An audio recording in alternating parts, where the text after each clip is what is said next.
কোরআনুল কারীমের মধ্যে আছে বহু নাফরমান কিয়ামতের দিন নিজের আমলনামা দেখে টালবাহানা করবে।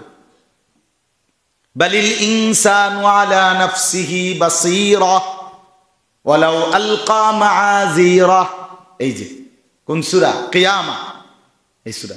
বালিল ইনসানু আলা নাফসিহি বাসীরা, আল্লাহ বলে প্রত্যেকটা মানুষ নিজ চোখে সরাসরি নিজের আমলনামা দেখবে। আর নাফরমান তখন ওয়ালাউ আলকা মাআযীরা, বিভিন্ন ওজর, আপত্তি, নয় ছয়, টালবাহানা, ছল ছাতুরি আল্লাহর সামনে বলতে চেষ্টা করে।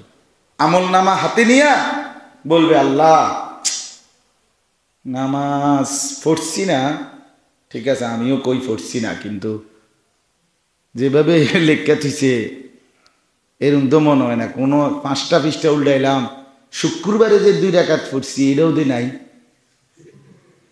কি তাহলে হাইলো তে বেটা কি লিখলো,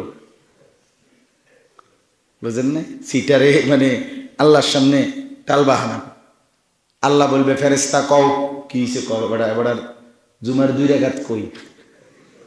ফেরেশতা বলবে, আল্লাহ পড়ছিল কিন্তু ওযু আছিল না। ইমাম সাহেব যে সময় ওয়াজ করে এবারে এরপরে একামত দিছে, খাড়াই লিছে, কি রোজু কত ওযু আইয়ে যায়। অথবা ফেরেশতা বলবে, আল্লাহ ফরজ গোসল কেমনে করে আমরা তো জানেই না। কথা বলেন না? গোসলই তো কি হয় না, তো কি নামাজ? এই শুক্রবার কি আর বৃহস্পতিবার কি? যে বেটা গোসল ফরজ জানে না, এবার শুক্রবার কি আর বৃহস্পতিবার কি? কত পরিমাণ দুর্ভাগা মুসলমানের সন্তান জানে না। স্কুল কলেজ পড়ুয়া কত লক্ষ ছেলেরা জানে না। কে শিখাবে তাদেরকে? কোত্থেকে শিখবে? আহা, যে জানে আলহামদুলিল্লাহ, হয়তো মক্তবে শিখছে, কোনো আলেমের কাছে শিখছে, মসজিদের ইমামের কাছে শিখছে, কোনো না কোনো হুজুরের কাছেই কি করছে, শিখছে। তো ওয়ালাউ আলকা মাআযীরা। এরপরে বলবে নাফরমান, আল্লাহ আচ্ছা যাক, মিশা কথা যে আমি কইছি ঠিক আছে, কিন্তু তাই বলি কি এইভাবে? আরে কি কম, কি 2-4টা বালা কথাও কইছি না, তো কোনো পৃষ্ঠাতে দেখি না। বা মানে এইভাবে বাটফার ওইখানেও বাটফারি, সিটার ওইখানেও সিটা। রব্বুল আলামিন বলবে, নাফরমান তুই আসলে বাটপার, তুই মুখ বন্ধ কর, তুই আর একটা কথা বলবি না বেঈমান, চুপ কর তুই, আমি দেখাচ্ছি। এই তখন আল্লাহ বলবে, জমিন তুই কথা বল, বল তুই বল, তুই থাম, তুই আর তালবাহানা করবি না বেঈমান। জমিন বলো, ইয়াউমাইদিন তুহাদ্দিসু আখবারাহা, জমিন এবার কথা বলবে। রব্বুল আলামিন এবার বলবেন, অঙ্গ প্রত্যঙ্গ দেহের এবার তোমরা কথা বলো। এবার দেহের অঙ্গ প্রত্যঙ্গ বলবে। কয়টা হলো? 2টা। আল্লাহ বলবে, ডান কাদের বাম কাদের ফেরেশতা তোমরা বলো, তারা বলবে। কয়টা হলো? আমলনামা একটা, এটা একটা না, লিখিত কপি। 3টা হলো মৌখিক স্বীকৃতি, আর একটা হলো কি, লিখিত কপি।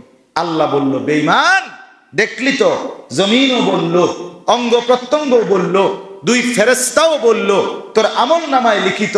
এবার 5ম নম্বরে শোন, আমি রব্বে করিম, আমি তো সচক্ষে দেখছিলাম, আমি বলছি শোন।